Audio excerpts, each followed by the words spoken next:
Llega el 31 de octubre y claro, las calles se llenan de calabazas, disfraces, dulces. Es una imagen que conocemos de sobra. Pero lo interesante es que detrás de toda esa fiesta se esconde una historia mucho más antigua, mucho más misteriosa y, la verdad, fascinante. A ver, vamos a hacer un ejercicio de imaginación. Olvidémonos un momento del truco o trato, de las fiestas y de todo lo que asociamos con esta noche. ¿Qué pensaríamos si resultara que el Halloween original era algo completamente distinto? Una celebración que no tenía nada, pero nada que ver con lo que hacemos hoy.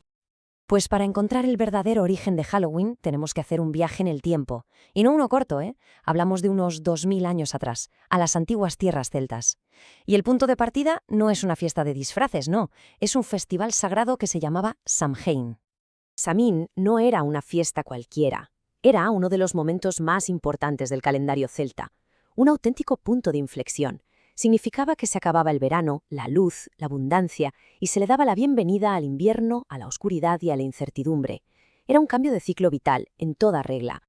Y aquí es donde la cosa se pone realmente interesante. Los celtas creían que durante la noche de Samhain la barrera entre nuestro mundo y el más allá, se volvía casi transparente. Esto permitía que los espíritus, tanto los buenos como los malos, cruzaran y caminaran entre los vivos. Para protegerse encendían unas hogueras colosales y, ojo a esto, se disfrazaban con pieles de animales. ¿Y por qué? Pues muy sencillo, para confundir a las almas errantes y evitar que las fuerzas oscuras los reconocieran. Vale, entonces, ¿cómo pasamos de Samhain a Halloween? Pues el cambio llegó con la expansión del cristianismo. La Iglesia muy astutamente decidió fijar el 1 de noviembre como el Día de Todos los Santos, que en inglés es All Hallows Day. Por lo tanto, la noche anterior, el 31 de octubre, pasó a ser All Hallows Eve, o sea, la víspera de Todos los Santos. Y claro, con el tiempo y el uso, la expresión se fue contrayendo hasta quedarse en Halloween. Muy bien, ya tenemos el nombre y el origen espiritual. Pero, a ver, ¿y las calabazas? ¿Y lo del truco o trato? Porque esas tradiciones también tienen su propio viaje. Un viaje que cruza océanos y que ha durado siglos. La famosísima calabaza sonriente que vemos por todas partes, pues resulta que al principio no era una calabaza. Su origen está en un viejo cuento popular irlandés, la historia de un hombre muy astuto, pero no especialmente bueno, conocido como Jack el Tacaño.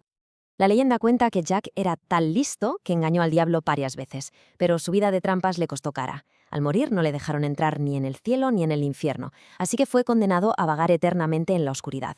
Lo único que le dio al diablo, casi como una burla, fue un carbón ardiendo. Jack lo metió dentro de un nabo que había vaciado para usarlo como linterna. Y a raíz de esta historia, los irlandeses empezaron a tallar sus propios nabos con caras terroríficas para ahuyentar al espíritu errante de Jack. Aquí el cambio se ve perfectamente. La tradición original usaba nabos, que era lo que más había en Irlanda como una especie de linternas protectoras. ¿Pero qué pasó? Pues que en el siglo XIX, cuando los inmigrantes irlandeses llegaron a América, descubrieron que las calabazas eran mucho más abundantes y sobre todo muchísimo más fáciles de tallar. Y así, sin más, el nabo fantasmagórico se transformó en la calabaza de Halloween que todos conocemos hoy.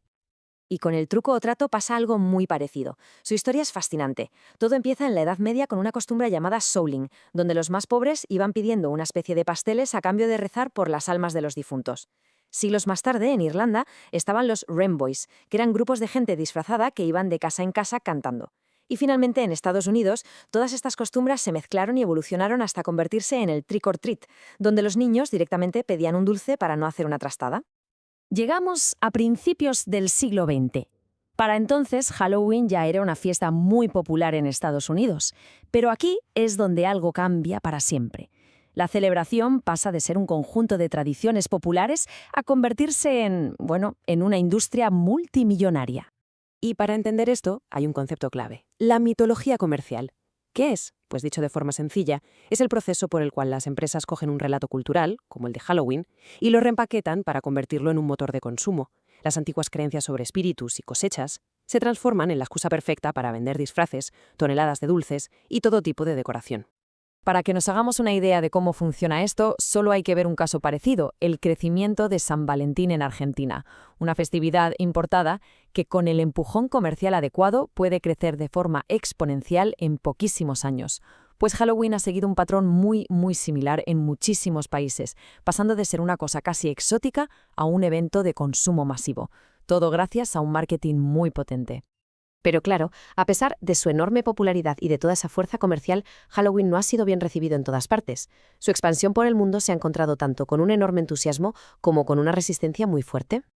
El mapa de la aceptación de Halloween es un verdadero mosaico. Mientras que en toda América es una de las fiestas más grandes del año, en otros lugares se enfrenta a prohibiciones oficiales directas o a un rechazo cultural muy profundo. ¿Y por qué se rechaza? Pues los motivos son de lo más variados. En Uzbekistán, por ejemplo, está totalmente prohibido por un decreto presidencial que lo considera un ritual pagano. En Pekín, las autoridades han llegado a prohibir disfraces que puedan causar pánico en la calle. Y en un pueblo de Francia, Vendarges, prohibieron los disfraces de payaso después de que hubiera varios delitos. Y para mucha gente simplemente choca de frente con sus valores religiosos y culturales. Y bueno, antes de terminar, es fundamental aclarar una confusión muy común, sobre todo del mundo hispanohablante. Halloween y el Día de Muertos, aunque se celebran en fechas muy cercanas, son dos cosas fundamentalmente distintas. Es que no pueden ser más diferentes, de verdad. Halloween nace de esa creencia celta en espíritus a los que hay que temer y de los que hay que protegerse. En cambio, el Día de Muertos, con sus raíces prehispánicas mexicanas, es todo lo contrario. Es una celebración llena de amor, de color y de respeto, donde se da la bienvenida a las almas de los seres queridos que vuelven de visita. La actitud pasa del miedo y el terror a la celebración y el recuerdo. Son dos mundos, dos formas completamente distintas de entender la vida y la muerte. Así que, como hemos visto, desde las hogueras de Samhain hasta los pasillos de los supermercados, la historia de Halloween es un viaje increíble de transformación cultural, de adaptación y, por supuesto, de comercialización. Y todo esto nos deja con una pregunta final para reflexionar. Cuando una tradición tan antigua se vuelve global, ¿qué partes de su alma original consiguen sobrevivir y cuáles se pierden para siempre en la traducción?